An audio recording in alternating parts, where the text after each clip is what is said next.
मैंने आपको बहुत सारे हॉन्टेड जगहों के बारे में बताया है, प्लेसेस के बारे में, छोटे छोटे जगहों के बारे में। ये कुआं हॉन्टेड है, कुएं में आत्मा है, वगैरह वगैरह। पर क्या आपने कभी भारत का एक ऐसा शहर सुना है जो कि एक्चुअली में घोस्ट टाउन है? जगह की बात नहीं हो रही है, पूरे शहर की बात हो रही है। और क्या हो अगर मैं आपको ये बोलूं कि ये दोनों इमेजेस असल में सेम कलर के हैं, तो जो दोनों शेड्स हैं वो बिल्कुल सेम है। ये एक बहुत ही भयंकर ऑप्टिकल इल्यूजन है। फैक्ट नंबर 8, ये क्वेश्चन आप लोगों में से बहुत लोगों ने पूछा है कि मान लो आपके ऊपर कर्ज है 1 करोड़ रुपए का, आपने लोन ले रखा है। तो कई लोग कहते हैं कि क्या हो अगर हम बैंक से लोन ले बड़े अमाउंट का और पूरे बैंक को ही खरीद डालें। तो अगर हम लोग टेक्निकली लोन ले बैंक से बड़ा अमाउंट और उससे बैंक को ही खरीद डालें, तब तो आपका लोन माफ हो जाएगा। और क्योंकि आप लोन के पैसे से ही बैंक खरीद रहे हो, तो आपका तो कोई पैसा नहीं लग रहा है। हाँ, ये बड़ा स्टूपिड बात है, पर सुनो तो हम ये सोचते हैं कि ये हो सकता है, तो कोई ऐसा करने जाए और लोन नहीं मिलेगा उतना का, वो सब ठीक है। पर अगर बड़ा लोन मिल जाए तो क्या वो बैंक को खरीद के अपना लोन माफ कर सकता है? तो इसका आंसर है नहीं। और दूसरी बात, आंसर बड़ा इंटरेस्टिंग है। देखो, अगर दुनिया में ऐसा नियम आ जाए कि जिसको जितनी की लोन की जरूरत है उतना उस इंसान को मिलेगा, बिल्कुल मिलेगा, सरकार ऐसा स्कीम ला दे, तो कोई आदमी टेक्निकली इस चीज का फायदा उठा सकता है। अगर ऐसा नियम एक दिन के लिए भी आ गया, तो आप ये इमेजिन कर सकते हो कि करोड़ों रुपए लोन लेकर उससे बैंक को ही खरीद डालो। पर ये पॉसिबल इसलिए नहीं है, संभव नहीं है, क्योंकि बैंक को खरीदने के लिए बहुत पैसा चाहिए। हाँ, सबको पता है कि बहुत पैसा चाहिए, लेकिन यकीन मानो बहुत ज्यादा ही चाहिए। जैसे अगर आप HDFC बैंक को खरीदना चाहोगे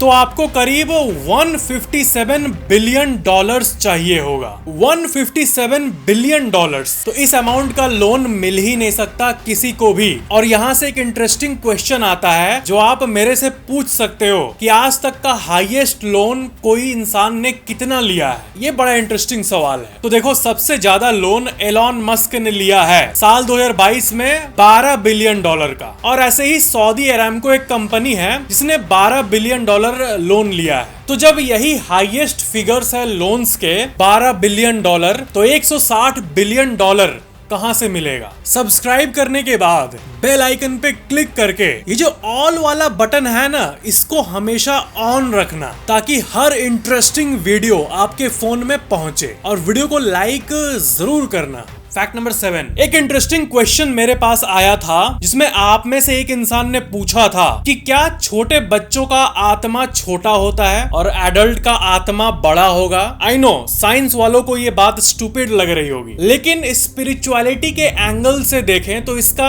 आंसर क्या होगा? क्या छोटे बच्चों का आत्मा छोटा होता है, बड़े का बड़ा होता है? तो देखो, स्पिरिचुअलिटी में ये बताया जाता है कि आत्मा का कोई एज नहीं होता है। जैसे आपके अंदर, अब आत्मा को तो देख नहीं सकते हम लोग साइंटिफिकली, तो आत्मा का जो साइज होगा जो अंदर है, जब आप छोटे से बच्चे थे तब भी साइज उतना ही था अकॉर्डिंग टू स्पिरिचुअलिटी। साइंस तो इन चीजों को बिल्कुल नहीं मानता, लेकिन स्पिरिचुअलिटी में ये बात है कि आत्मा का साइज जो भी है हार्ट में, वो बचपन में भी उतना था, बुढ़ापे में भी उतना ही रहेगा। साइंस नहीं मानती ये तो ठीक है, लेकिन आप एक बात जानने में इंटरेस्टेड होंगे मेरे ख्याल से कि आम जनता में कितने लोग आत्मा को मानते हैं और कितने लोग नहीं मानते हैं। तो आप यकीन नहीं करोगे, अमेरिका जैसे जगहों में आधे से ज्यादा लोग इन चीजों पर यकीन करते हैं। जितने भी छोटे सैंपल साइज के सर्वेज हुए हैं उससे ये बात पता चली है। और भारत में तो कोई सर्वे नहीं हुआ है, लेकिन यहाँ पे भी वो नंबर बहुत ज्यादा होगा।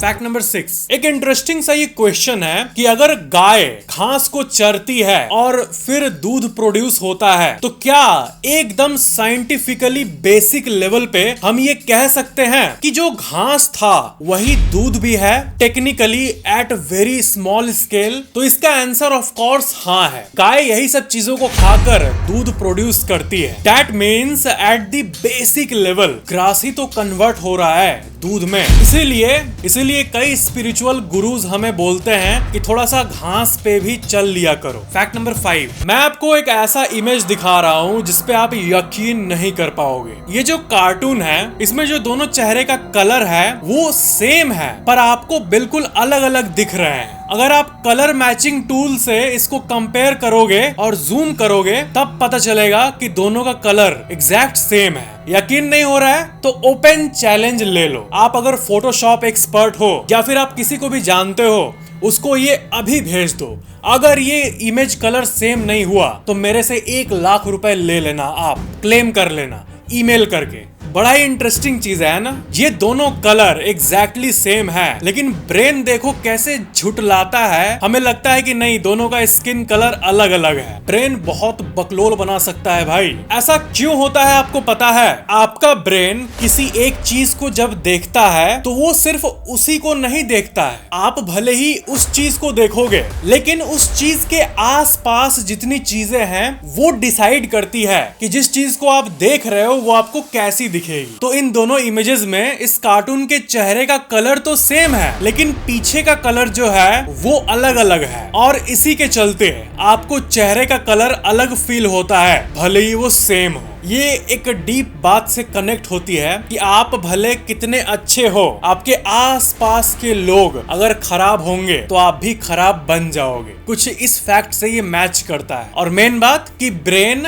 आसपास की चीजों को भी स्कैन करता है अगर आप किसी एक चीज को देखते हो तो। फैक्ट नंबर 4, यहाँ पर हम एक डीप साइंटिफिक फैक्ट की बात करते हैं, पर्सपेक्टिव की। कई लोगों के मन में ये सवाल आता है, सुनो सवाल को। आप मान लो एक रोड पे खड़े हो और आप दूर 1 किलोमीटर तक देख पा रहे हो क्योंकि वो रोड पूरा सीधा है, तो आप समझ पा रहे हो कि आपके लिए वो 1 किलोमीटर कितना दूर है, ठीक है। पर एक चींटी अगर रोड पे चल रही है तो उसके पर्सपेक्टिव से वो रोड उसके साइज के हिसाब से कितना किलोमीटर होगा, उसके साइज के हिसाब से। तो इसका आंसर है 200 बढ़ा दो तो आपके लिए जो 1 किलोमीटर है वो चींटी के लिए 200 किलोमीटर होगा। यानी चींटियों को लगता होगा यार दूसरे शहर जाना होगा 200 किलोमीटर दूर। और वही आपसे बड़े जानवर को ले लेते हैं, डायनासोर को ले लेते हैं। तो डायनासोर जो सबसे बड़े बड़े होते थे उनके लिए 1 किलोमीटर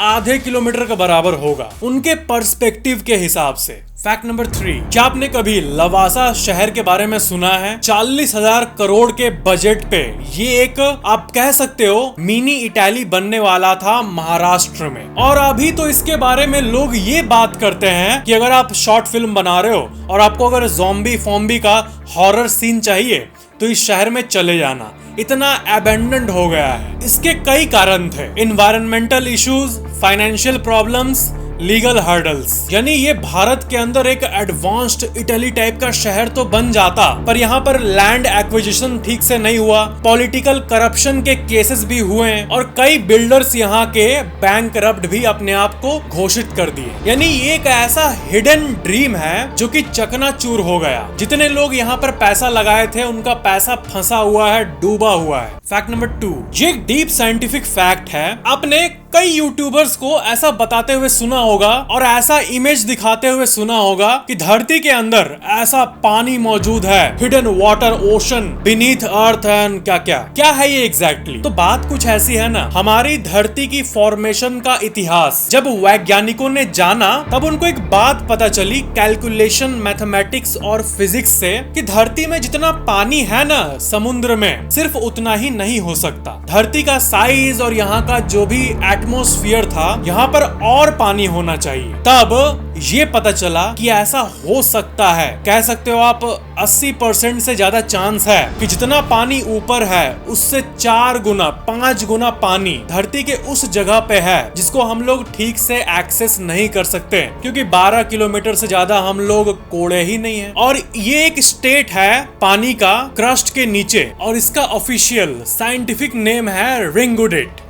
ये एक सेमी लिक्विड पदार्थ आप कह सकते हो जिसके अंदर पानी बहुत मात्रा में है। और जैसा कि मैंने आपको बताया, समुद्रों से ज्यादा पानी, जो पानी का ये स्टेट ऑफ मैटर है, इस फॉर्म में धरती के नीचे मौजूद है। इसका नाम मैं आपको फिर से बता देता हूँ, रिंगुडिट।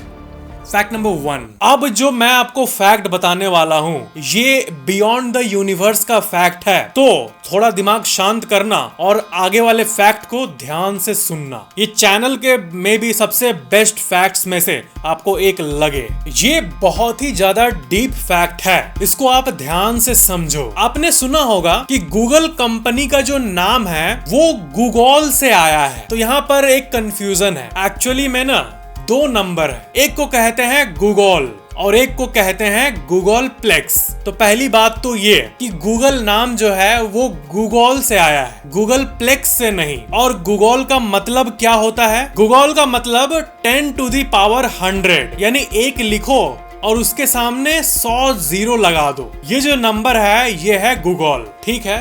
1 के आगे 100 जीरो। वाओ वाओ वाओ मत करो। गूगल प्लेक्स जो है ना वो है एक्चुअल वंडर, और ये गूगल प्लेक्स नंबर हमारे यूनिवर्स के भी बियॉन्ड है। बड़ी डीप बात है, समझो इसको। गूगल का मतलब मैंने बताया 10 to the power 100, पर गूगल प्लेक्स का मतलब होता है 10 to the power गूगल।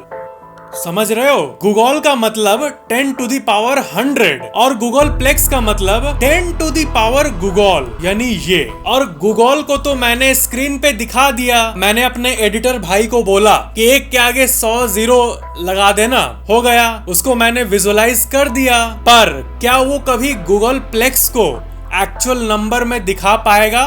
नहीं। बात ये है, अगर आप एक बुक बनाओ, एक किताब बनाओ जिसमें आप गूगल प्लेक्स जो पूरा नंबर है उसको प्रिंट आउट करना चाहो, तो यहाँ से आप शुरू करोगे और यकीन मानो यूनिवर्स का अंत आ जाएगा, फिर भी वो नंबर उस पेपर में नहीं लिख पाओगे। थ्योरेटिकली ऐसी कोई जगह है ही नहीं जिसमें इतनी बड़ी क्वांटिटी का कुछ हो पाए। ये नंबर इतना बड़ा है कि ब्रह्मांड के सारे परमाणु को, एटम्स को आप गिनो, खरब लरब लरब कितना आएगा वो भी इस गूगल प्लेक्स नंबर का 2% भी नहीं है। यानी ये नंबर यूनिवर्स के भी बियॉन्ड है। लेजेंडरी एस्ट्रोनॉमर कार्ल सेगन ने इस गूगल प्लेक्स को एक्सप्लेन करने का कोशिश किया था, और उनकी इस एक्सप्लेनेशन को मुझे नहीं लगता है कि हर कोई समझ पाएगा, लेकिन ट्राई करो एक बार, ठीक है? मान लो इस पूरे ब्रह्मांड को हम छोटे छोटे डस्ट पार्टिकल से भर देते हैं पूरी तरह से, तो इस यूनिवर्स में जितना पार्टिकल अटेगा वो मान लो एक अरेंजमेंट में है, 1 2 3 4 करते करते एक अरेंजमेंट में है। अब उसको अरेंज करने के कितने तरीके हैं? तो कितने तरीके हैं? गूगल प्लेक्स तरीके हैं। जैसे 3 पार्टिकल है अगर समझने के लिए, तो ABC एक तरीका है इसको रखने का, दूसरा BAC, तीसरा CBA, ऐसे कितने सारे तरीके हैं। तो पूरे यूनिवर्स को डस्ट पार्टिकल से भर दें और उनमें कितने पॉसिबल अरेंजमेंट है, पॉसिबल नंबर ऑफ अरेंजमेंट, वो नंबर है गूगल प्लेक्स। तो ये तो कॉम्प्लेक्स हो गया थोड़ा, ये तो ठीक था, ये नहीं भी समझोगे चलेगा, लेकिन बस ये जान लो कि गूगल कंपनी का नाम जहां से आया है गूगल, वो तो ठीक है, पर गूगल प्लेक्स एक ऐसा नंबर है 10 to the power गूगल कि ये यूनिवर्स के भी बियॉन्ड है। बोनस फैक्ट्स में हम कुछ हटके फैक्ट्स को जानेंगे। बोनस फैक्ट 3, आपने एटीएम का यूज तो किया होगा। अब एक सवाल है कि एटीएम में कौन सा सॉफ्टवेयर यूज होता है? क्या एप्पल का बनाया हुआ कोई सॉफ्टवेयर यूज होता है, माइक्रोसॉफ्ट का यूज होता है, या फिर एटीएम अपने से बनाती है, सॉफ्टवेयर डेवलप करती है? ये सारी बातें गलत है। आपको बिल्कुल यकीन नहीं होगा थोड़ा सा भी, पर दुनिया में जितने भी एटीएम्स हैं उनमें से 89% एटीएम्स में विंडोज यूज होता है। वही विंडोज जो आपके स्कूल के कंप्यूटर लैब में कंप्यूटर में था, माइक्रोसॉफ्ट विंडोज जो आपके ऑफिस में भी होगा और जो हर जगह है, वही विंडोज इसमें भी होता है। ये एक हिडन बात है। आप ये बात किसी को बताओगे कि एटीएम में विंडोज का सॉफ्टवेयर होता है तो वो बोलेगा क्या सच में? बट ये होता है। और इसी बात का रेफरेंस आपको ऑटोमेटेड टेलर मशीन यानी एटीएम के विकिपीडिया पेज पे भी दिख जाएगा। बोनस फैक्ट 2, ये आपके हैबिट के बारे में एक फैक्ट है। आप अपने फोन को जब इस्तेमाल करते हो तो आपका फिंगर टच होता है स्क्रीन पे। मान लो आप स्क्रॉल कर रहे हो, ऐसे आप स्क्रॉल किए, तो कितना बार टच हुआ? एक बार। फिर से किए, दूसरा बार। तो ऐसे ही आप जितने सारे टचेस करते हो एक दिन के अंदर अपने फोन के साथ, तो उसको अगर आप गिनोगे तो वो 2500 2500 के आसपास आएगा। अगर आपका फोन यूजेस 6 से 7 घंटे है तो अब आएंगे लेजेंड जो कमेंट करेंगे meanwhile me using phone for 18 hours a day, तो उनका तो 5-6 हजार पार होगा टच। बड़ी बात यह है कि जब भी आप स्क्रीन को टच करते हो तो आपके बॉडी के अंदर जो इलेक्ट्रिकल करंट है उसके चलते आप उसको मूव कर पाते हो। और यही कारण है कि डेड बॉडी का फिंगर अगर आप ऐसे पकड़ के उससे स्वाइप कराओगे तो वो नहीं काम करेगा फोन्स पे। तो इसका मतलब आपके अंगुली और फोन के बीच में 2500 बार इलेक्ट्रिकल एक्टिविटी होती है at basic level. Bonus fact 1, आपके फोन में पिक्सल्स होता है छोटा छोटा जो कि स्क्रीन को पॉसिबल कर पाता है। फोन में पिक्सल होता है, टीवी में होता है, हर कुछ में होता है। आप मेरे को देख रहे हो तो यहाँ पर मैं नहीं हूँ बिल्कुल भी, यहाँ पर पिक्सल्स का एक डांस चल रहा है जिसने मेरा रूप ले लिया है और इसलिए आपको ऐसा लग रहा है कि मैं आपके सामने हूँ। डीपली देखो तो ये इतिहास के सबसे अमेजिंग अचीवमेंट्स में से एक है। तो फैक्ट ये था कि पिक्सल का मतलब बहुत लोग नहीं जानते हैं। अगर मैं आपसे एक जनरल जीके पूछ दूं कि पिक्सल का इलेबोरेशन क्या होता है, मतलब पिक्सल का फुल फॉर्म क्या होता है, तो इसका आंसर है पिक्चर एलिमेंट। अब आप बोलोगे पिक्चर एलिमेंट मैच तो नहीं खा रहा है, समझाओ अच्छे से। तो देखो, पिक्चर का शॉर्ट फॉर्म पिक्स होता है और एलिमेंट का शॉर्ट फॉर्म एल होता है। तो पिक्सल मतलब पिक्चर्स एलिमेंट। और जिस तरह हमारा ब्रह्मांड पीरियोडिक टेबल के सारे एलिमेंट से बना है, बेसिक बिल्डिंग ब्लॉक है, वैसे ही एक पिक्चर का basic element, basic building block यानी एक पिक्सल, पिक्चर एलिमेंट। तो ये थे आज के सारे अलग अलग फैक्ट्स। नीचे कमेंट करना और वीडियो शेयर जरूर करना। मिलते हैं अगली वीडियो में।